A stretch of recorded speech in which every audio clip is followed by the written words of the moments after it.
Have you ever tried running an online business and failed to keep it successful?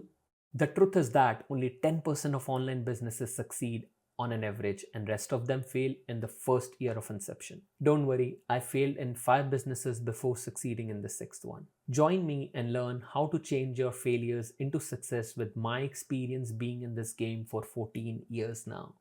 Hello friends, my name is Danish and today I want to share the lessons I learned from my first 5 business attempts. These failures were hard, but they taught me some important things. Without them, I wouldn't have learned the key lessons that led to the success of my current business. Someone once said, one who learns from his mistakes is a wise man, but the one who learns from other mistakes is an intelligent man. So, without further ado, let's dive into the mistakes I made so that you can learn from them. Number 1. Validate your business idea. Back in 2007, during my second year of graduation, when SMS craze was at its peak, I started SMS Captain, a service for mobile recharge via SMS. Observing my friends frequently buying a recharge coupons sparked this idea. I thought, why not simplify the process for them? So, I purchased coupons in bulk and began to provide an instant recharge services through SMS. However, I soon realized that my business was falling behind. Perhaps I didn't do enough research to see if the idea was really sustainable. One thing I picked up from it was this: Rome was not built in a day, and you won't solve the world's most significant problem in the first attempt either. So it's crucial to validate your business idea by studying similar successful ventures in the market. Number 2, develop a growth business plan, not just the business plan. I founded this business called Get Set Live, a domain registration and a web hosting company, in my final year of graduation around 2010. I was super excited about learning technology. Coding and Linux server administration really sparked my interest and led me to start a web hosting company. This time around, I knew I couldn't make the same mistake, so I started validating my business idea by looking at other successful web hosting companies in the market. I don't necessarily want to be innovative, but I did want to solve a problem for a specific audience. With my knowledge of blogging, I decided to target bloggers for selling domains and hosting. This strategy worked out pretty well for me and helped my startup grow year after year. However, every success comes with its own set of challenges, so this time I overlooked creating scalability plan for my business. With big players saturating the growth market, my business hit a plateau. To grow further, I need a significant funds to compete with them. When large corporations like GoDaddy came to India, other big businesses began to buying smaller ones. Why? Because they want to compete with those big businesses coming to India. I choose to sell my business as well during that time.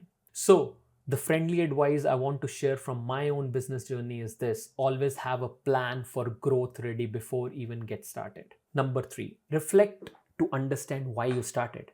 I started this company called MessageWow, a bulk SMS service for Indian market, as a side venture to capitalize on the growing bulk SMS market in India. After selling my web hosting company, MessageWow served as a side gig until I founded some other growing ventures for me. I didn't invest much time in researching or validating this business idea as it was already performing well for others and I had no long-term growth plans at the same time. However, soon after establishing my current business, I decided to shut down MessageWow after nearly 2 years.